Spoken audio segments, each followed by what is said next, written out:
ಇಲ್ಲೇ ವಿದ್ಯಾರ್ಥಿಗಳೇ ಎಲ್ಲರೂ ಬೋರ್ಡ್ ಕಡೆ ಲಕ್ಷ ಕೊಟ್ಟು ನೋಡ್ರಿ. ಇಲ್ಲಿ ಆವರಣಗಳನ್ನು ಬಿಡಿಸ್ಬೇಕಾದ್ರೆ ಕೆಲವೊಂದು ನಿಯಮಗಳವ. ಅವು ಇಂಗ್ಲೀಷ್ ಮೀಡಿಯಮ್ದಾಗ ಹೇಳ್ತಾನೆ, ಕನ್ನಡ ಮೀಡಿಯಮ್ದಾಗ ಹೇಳ್ತಾನೆ. ನೀವೆಲ್ಲರೂ ಲಕ್ಷ ಕೊಟ್ಟು ನೋಡ್ರಿ, ಬೋರ್ಡ್ ಕಡೆ ನೋಡ್ರಿ. ಇಂಗ್ಲೀಷ್ ಮೀಡಿಯಮ್ದವರು brackets. There are 4 kinds of brackets.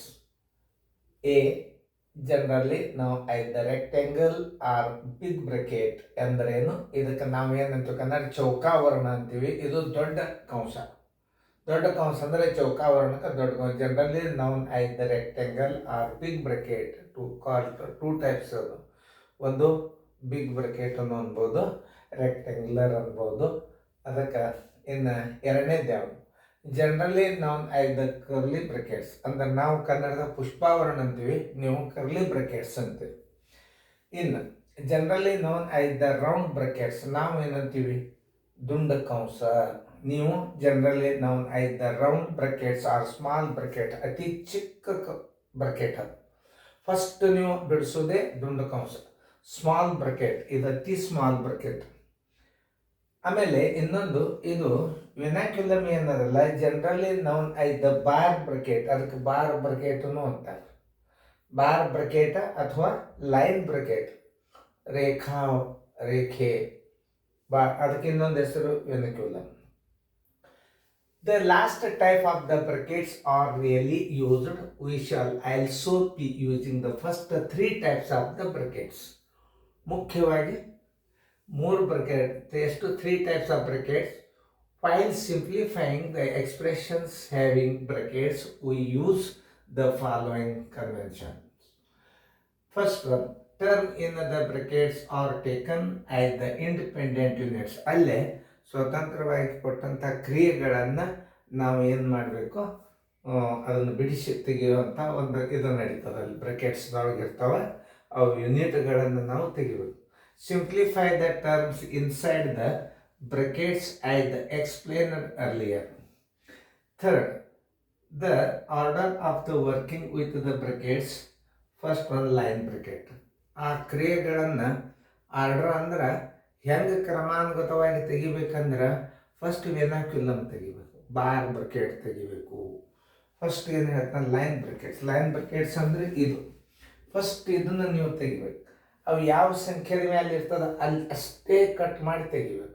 ಅದಕ್ಕೆ the order of the working with the brackets is 1, first one line brackets, vinculum ರೇಖಾವರಣ, ಅದನ್ನು ಮೊದಲು ತೆಗಿಬೇಕು. ಸೆಕೆಂಡ್ ಸ್ಮಾಲ್ ಬ್ರಕೆಟ್ ಅಂದರೆ ದುಂಡು ಕಂಸ. ಸೆಕೆಂಡ್ ಏನು ಮಾಡಬೇಕು? ರಿಮೂವ್ ಮಾಡೋದು ಯಾವುದು? Curve bracket. ಅಂದರೆ ಸ್ಮಾಲ್ ಬ್ರಕೆಟ್ ಅಂದರೆ ನಾವು ದುಂಡು ಕಂಸ ಇರ್ತೀವಿ. ಅದು ಅವ್ರು ಏನಂತಾರೆ? ಸ್ಮಾಲ್ ಬ್ರಕೆಟ್ಗೆ ಹೆಸರು ಏನದ? Generally known as the round bracket, small bracket. ನಾವು ಅವರು ರೌಂಡ್ ಬ್ರಕೆಟ್ ಅಂತಾರೆ, ನಾವು ದುಂಡು ಕಂಸ ಅಂತೀವಿ. ಇಷ್ಟೇ. ಆಮೇಲೆ ಏನು ಹೇಳ್ತಾನೆ? Third, curly brackets and the curly brackets. Curly brackets ಅಂದರೆ ಯಾವ್ದಕ್ಕಂತಾರೆ ನೋಡ್ರಲ್ಲೇ? ಕರ್ಲಿ ಬ್ರಕೆಟ್ಸ್ ಅಂದ್ರೆ ನಾವು ಮಾಡಬೇಕಾದದ್ದು ಪುಷ್ಪಾವರಣ. ದುಂಡು ಕಂಸ ಆದ ತಕ್ಷಣ ನೀವು ಬಿಡಿಸೋದು ಜನರಲಿ ನಾವು ಐದ ಕರ್ಲಿ ಬ್ರಕೆಟ್ಸ್, ಇದನ್ನು ತೆಗಿಬೇಕು. ಇದಕ್ಕೆ ಪುಷ್ಪಾವರಣ ಅಂತಾರೆ, ಅದಕ್ಕೆ ಕರ್ಲಿ ಬ್ರಕೆಟ್ಸ್ ಅಂತಾರೆ. ಆಮೇಲೆ ರೆಕ್ಟ್ಯಾಂಗ್ಯುಲರ್ ಬ್ರಕೆಟ್ಸ್ ಲಾಸ್ಟ್ ಅಂದ್ರೆ ದೊಡ್ಡ ಕಂಸ, ಲಾಸ್ಟಕ್ಕೆ ಕ್ರಿಯೆಗಳ ಮುಖಾಂತರ ಉತ್ತರ ಹೊರಬೀಳುತ್ತದೆ. ಈ ಕ್ರಿಯೆಗಳನ್ನು ಎಕ್ಸ್ಪ್ಲನೇಷನ್ ನಾನು ಸೆಕೆಂಡ್ ವಿಡಿಯೋದಾಗ ನಾನು ಇಂಗ್ಲೀಷ್ ಎಕ್ಸ್ಪ್ಲೇನ್ ಮಾಡಿ ವಿಷಯವನ್ನು ಬರೋದು ನಿಮ್ಮನ್ನ ತಿಳಿಸಿ ಆ ಗಣಿತಗಳನ್ನು ಹಾಕ್ತೀನಿ. ಇದನ್ನು ಸರಿಯಾಗಿ ನೀವು ಅರ್ಥ ಮಾಡಿಕೊಂಡು ಇಂಗ್ಲೀಷ್ ಮೀಡಿಯಮ್ದವ್ರಿಗೇನು ನಾನು ವಿವರಣೆ ಮಾಡೋ ಅವಶ್ಯಕತೆ ಇಲ್ಲ. ಕನ್ನಡ ಮೀಡಿಯಮ್ದವ್ರಿಗೆ ನಾನು ಸ್ವಲ್ಪ ಎಷ್ಟು ಅರ್ಥ ಆಗ್ತದೆ ಅಷ್ಟು ಹೇಳಿನು. ನಮ್ಮ ಪ್ರಕಾರ ಗಣಿತ ಇದನ್ನು ಹೆಂಗೆ ಮಾಡೋದು ಅಂದ್ರೆ, ಫಸ್ಟ್ ಬಾರ್, ಸೆಕೆಂಡ್ ದುಂಡು ಕಂಸ, ಪುಷ್ಪಾವರಣ, ಚೌಕಾಂಶ. ಅತಿ ಚಿಕ್ಕದು ಯಾವುದು ಅಂದ್ರೆ ಇದು. ಆದರೆ ಕಂಪಲ್ಸರಿ ಹೊರಗೆ ತೆಗಿಬೇಕಾದದ್ದು ಇದು. ಇದರ ಪ್ರಕಾರ ಬಾಡ್ಮಾಸ್ ಕ್ರಿಯೆ ಪ್ರಕಾರಗಳನ್ನು ಆವರಣದಲ್ಲಿ ಯೂನಿಟ್ಗಳನ್ನು ನಾವು ಹೊರಗೆ ತೆಗಿಬೇಕಾಗ್ತವೆ. ಈಗ ನಾನು ಹೇಳಿದ್ದು ನೀವು ಸರಿಯಾಗಿ ತಿಳ್ಕೊಂಡಿರಿ ಅಂತ ಅರ್ಥ ಆಗ್ಯದ. ನೀವು ಇನ್ನೊಂದು ಸಲ ಓದ್ಕೊರಿ, ಇಂಗ್ಲೀಷ್ ಮೀಡಿಯಮ್ದವ್ರು ಸರಿಯಾಗಿ ಅರ್ಥ ಆಗ್ತದೆ. ನಾ ಇನ್ನೊಂದು ಸಲ ಚೆನ್ನಾಗಿ ಓದಿ ಹೇಳ್ತೀನಿ ನೋಡ್ರಿ. There are 4 kinds of the brackets. ಚೌಕಾವರಣ. Generally known I the rectangular or big brackets. ಪುಷ್ಪಾವರಣ. Generally known as the curly brackets. ದುಂಡು ಕಂಸ. Generally known the round brackets R small brackets, ದುಂಡು ಕಂಸ ಅಂತಾರೆ, ಅತಿ ಚಿಕ್ಕ ಆವರಣನು ಅಂತ. Generally known the bar bracket or line brackets or vinculum, ಅದಕ್ಕೆ 3 ಹೆಸರು. The last type of the brackets are really used. We shall also be using the first 3 types of the brackets while simplifying expressions having the brackets. We use the following convention. ಈ ಕೆಳಗೆ ಯಾವ ಪ್ರಕಾರ ನಾವು ಆವರಣಗಳನ್ನು ಹೊರ ತೆಗಿಬೇಕು ಅನ್ನೋದು ಈಗ ನಾವು ಕೆಳಗೆ ಕಂಡೀಷನ್ಗಳನ್ನು ಕೊಟ್ಟಿದ್ದೇವೆ. Term in the brackets are taken as independent units. Second, simplify the terms inside the brackets as explained earlier. Third, the order of the working with the brackets.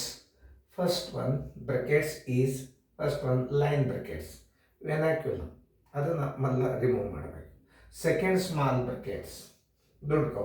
Third curly brackets ಅಂದ್ರೆ ನೋಡ್ರಿ ಯಾವುದನ್ನೋದು ತಿಳ್ಕೊಬೇಕು. ಪುಷ್ಪಾವರಣ ಆಮೇಲೆ ಏನದ rectangular, fourth rectangular bracket remove ಮಾಡೋದು. ಇವೆಲ್ಲ ನೀವು ಕ್ರಿಯೆಗಳನ್ನು ನೀವು ಕಲ್ತ್ರಿ ಅಂದ್ರೆ ಇಂಗ್ಲೀಷ್ ಮೀಡಿಯಮ್ದಲ್ಲಿ ಹುಡುಗರಿಗೆ ಇದು ICSE ಸಿಲೆಬಸ್ ಪ್ರಕಾರ ವಿವರಣೆ ಕೊಟ್ಟು ಬರ್ದಾನ.